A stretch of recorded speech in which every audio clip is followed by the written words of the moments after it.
one of the concerns about intermittent renewables is, often we talk about the way in which they make energy expensive, but I think a more catastrophic problem, or at least an equally disturbing one, is how vulnerable they can make us to blackouts and brownouts, particularly as we become more dependent on them.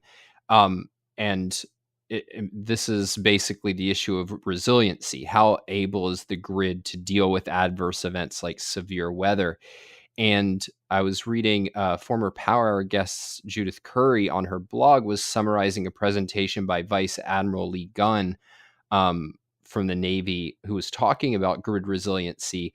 And he actually argued that wind and solar can improve grid resilience from drought risks. And so he makes this point that droughts can be a major contributor to electric power disruptions because you need, for instance, water from rivers and other sources to cool coal and nuclear, and that renewable sources don't depend on water, and so that they can augment power generation during times of drought.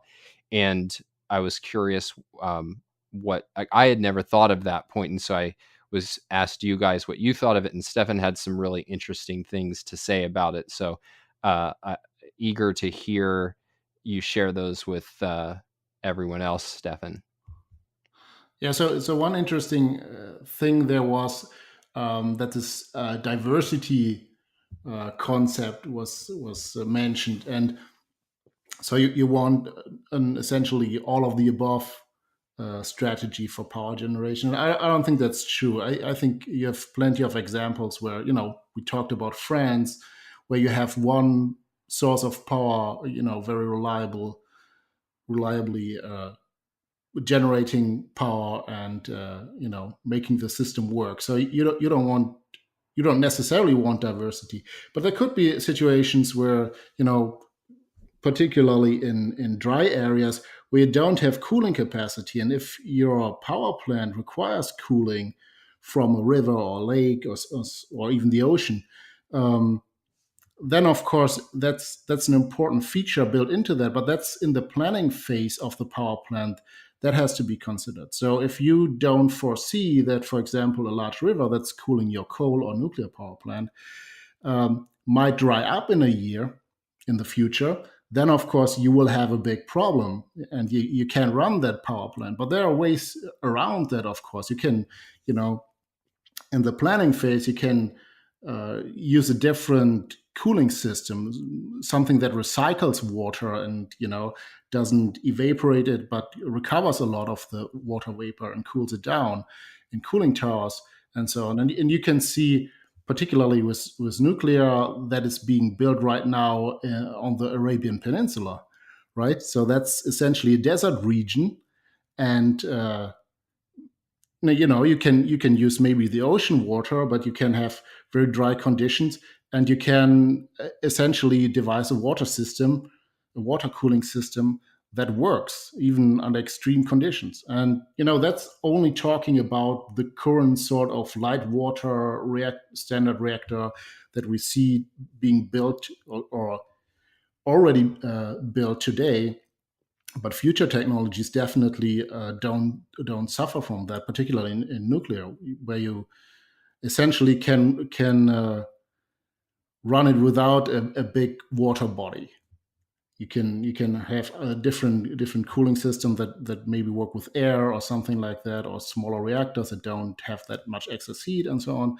And yeah, it's more of a planning issue. I think it's not so much that, oh, if we build this type of power plant, we definitely will run into cooling problems. No, it's a planning problem. If you can foresee certain weather conditions in the future, then you can say, okay, we need this kind of cooling system that deals with that. And maybe that's a bit more expensive, than just having reliable water supply in certain areas. But I don't think that's a deal breaker.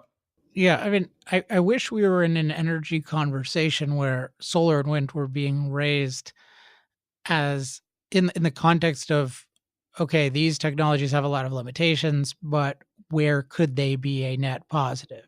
Or is it good to use solar for extra air conditioning in the middle of the day in Dubai, that kind of thing. And then, solar for certain off-grid uses.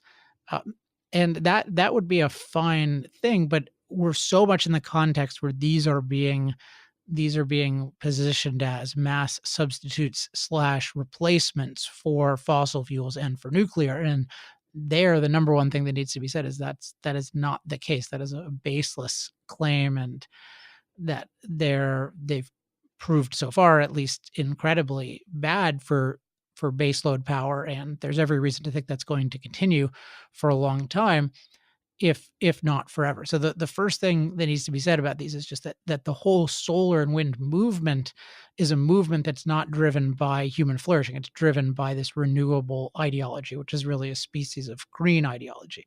And then beyond that, you have to look at, yeah, when could these actually be useful? But then you can't make the mistake of acting like, oh, these other technologies that we use now, they're just completely at the mercy of certain kinds of weather and climate patterns. And so I think I appreciate, Stefan, you pointing out that it's not just that we're helpless with these technologies to deal with those things. And in general, just with climate and weather these days, there's just this expectation that if we operate with it a certain way and then something changes, then our lives are going to get worse because we're going to stay static.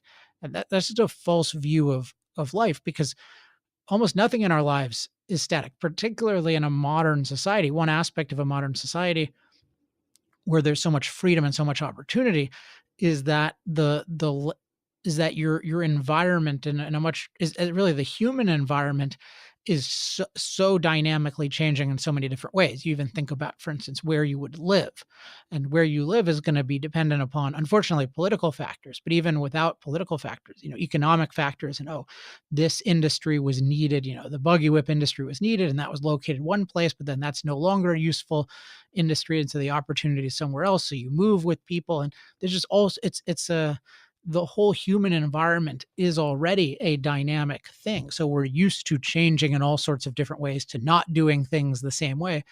And thus, different kinds of changes in climate that, even if they were anywhere near as significant as people are saying, those are the kinds of changes that we deal with all the time. An example I got from Ayn Rand was, I think I got it from her. I think George Reisman also uses this, but just the phenomenon of the population of England tripling in the 1800s in some very short window of time. You think about, what is it like to adapt to that? That's a lot more dramatic than the kind of sea level rises we see, or different storm pattern changes we see. And yet there's this false view of human beings as these static beings. And really, I think it connects to the view that they're parasites. And thus, all these wrong expectations, even for a given change in nature, in the rest of nature, there's just this totally false view of human beings will just stupidly do the exact same thing repetitively and then drop like flies.